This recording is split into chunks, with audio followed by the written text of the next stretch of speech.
has become a city of devastation.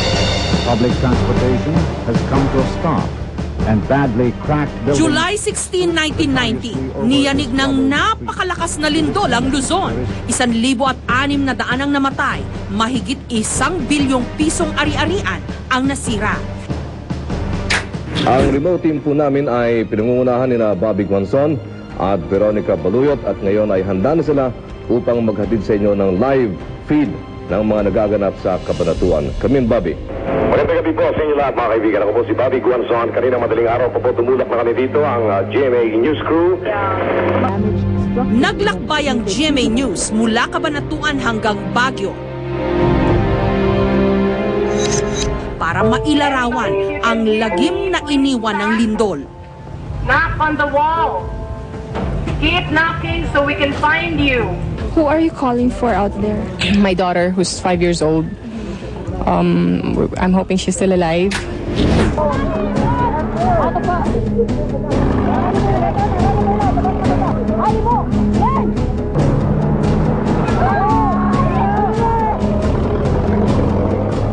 Hindi pa man ganap na nakakabangon ang mga kababayan natin mula sa pamiminsala ng lindol.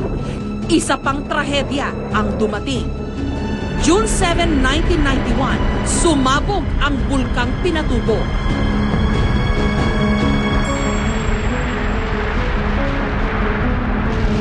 But the bigger danger is brought about by what is known as lahar or volcanic mud flow, large deposits of which have silted rivers and buried whole villages. 56,000 katao ang nawala ng tahanan, halos 450 ang namatay. The trees, mud, and dead bodies.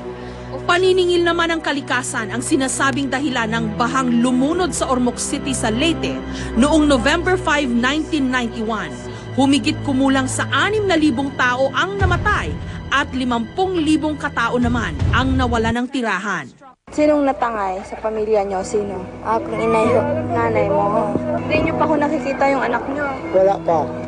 Nilagyan namin. Idilaan ko muna sa simbahan. Pinapabalisbisan ko sa pare. Nilagay ko na lang sila kay bali. Tatatlo, isang ko. Ay, dito si Rosie. 2 akong kapatid. Pinabunan.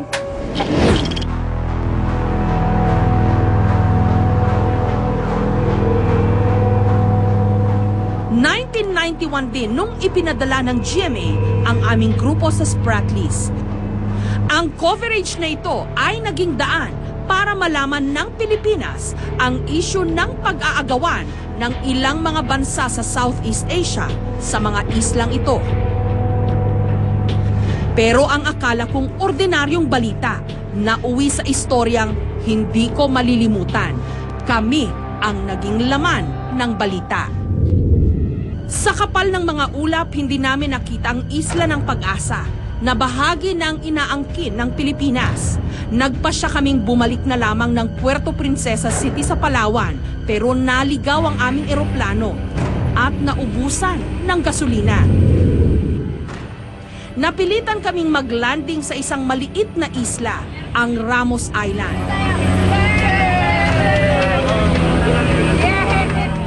Samantalang buong akala ng aming opisina at ng aming mga kamag-anak, kami wala na. Nawawala na kami. Dito kami sa islang ito, hindi pa namin alam ang pangalan. Pero hindi bali na malaman namin, basta mahalaga na buhay kami. Akala namin mawawala na kami.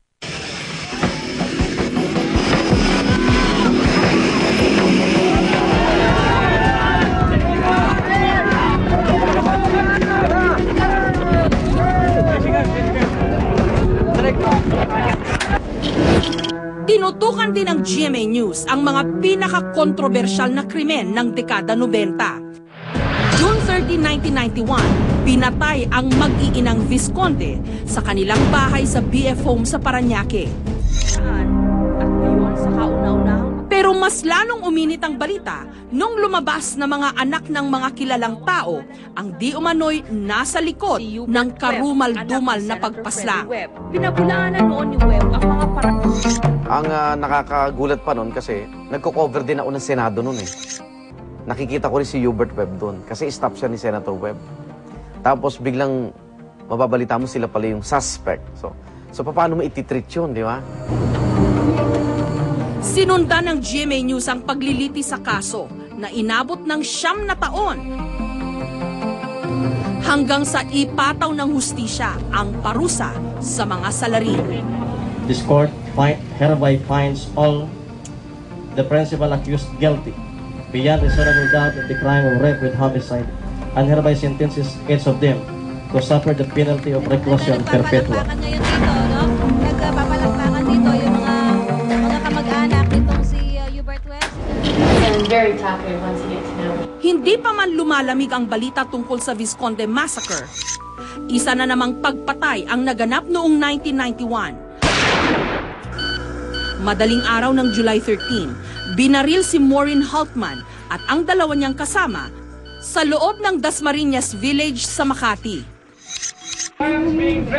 Ang salarin galing din di umano sa isang prominenteng pamilya. Nagsilbing taga-subaybay ng mga eksplosibong balita ang ating igan, si Arnold Clavio. Puro voice over lang ako noon. Na-invite ako nila Marisa Flores, ni Ma'am Marisa, ni Jessica na sumama sa Brigada 7. So yun na yung from radio, nagkaroon na ako ng work sa TV. Dito nagsimula ang paghahanap ni Arnold ng iba pang mga malalaking istorya para sa GMA News. Ang hindi ko makakalimutan, nung kinidnap si Father Nacorda, ako yung na-assign ng Brigada 7 na akala ko mga 2 araw lang ako, pero tumagal ako ng 1 buwan halos. So, kasi developing story siya. So yung first time na ang GMA nagpadala nga ng reporter sa Basilan, nakuha ko yung parang scoop na na-interview ko yung mga teacher na ang report dito sa dyaryo, patay na.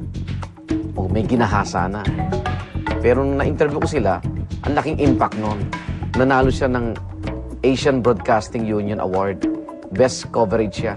Yun yung simula na nag-ano na tayo eh. Di ba? Parang pinalawak na yung coverage ng news. Ako si Fidel Valdez Ramos. Ay mataimtim na nanunod. Taong 1992, natapos ang termino ni Pangulong Aquino. At sa kauna-unahang pagkakataon, makalipas ang ilang dekada, maayos na nailipat ang kapangyarihan sa sumunod na Pangulo. I was assigned to Malacanang for several years covering President Ramos. Workaholic kasi siya. Madaling araw pa lang gising na yan. Hating gabi, nagtatrabaho pa.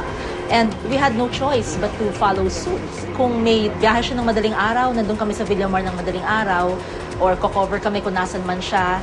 Hanggang gabi, kung may mga ka-meeting pa siya, andun din lang kami sa Malacanang. So during that time, I was really able to travel all across the country, mula sa norte hanggang sa kaduluduluhan sa south na Tawi-Tawi. Narating namin yan kasi mahilig bumiyahe nun si FDR eh.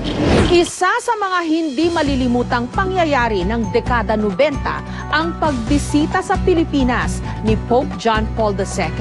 At dito siya sumakay mismo sa Pope Mobile na ito habang binabagtas ang kamay nilaan upang maghatid ng pag-asa sa mga kababayan nating tila nilugmok na ng sunod-sunod na sakuna. As it is happening right now, only from GA7, ayun! Ayun ang ating mahal na Santo Papa. Nakangiti pati kanyang mga mata. Tuwan-tuwa po. Kasama si Jaime Cardinal Sin. Taong 1995 naman, nung muling bumisita si Pope John Paul II sa Pilipinas. At ang GMA News ang naging opisyal na tagapag-ulat ng makasaysayang okasyong ito. Parang ang lapit-lapit mo sa Diyos. Lalo nung nagsayaw siya, di ba, kasama yung mga kabataan. Parang ibang klase, talagang nakakatuwa na ang GMA yung official network na nag-cover nun. Kasi pili lang yung talaga makakalapit sa kanya eh. Hanggang ngayon parang pag naiisip mo yon, lalo yung sinabi niyang totus tuus, yan, yung parang gusto niya pang bumalik, iba yung pinakitang pagmamahal ng Pilipino. For the mass at Luneta. Matapos dumaan sa lindol, pagsabog ng bulkan, baha at bagyo, tila nabuhayan ng loob ang ating mga kababayan nung nasilayan nila ang Santo Papa. You see right of the whole. I remember na-assign ako doon sa Villa Tower, sa harap ng airport, sa control tower. At dumaan sa likod ko yung Santo Papa, siguro ganitong kalayo. Talagang parang natulala ako nung tinignan ko siya. Iba talaga yung nararamdaman ko. Share prices improved in practically all counters. Bago pa man siya naging bahagi ng makasaysayang coverage ng pagdating ng Santo Papa, nakilala na si Vicky Morales bilang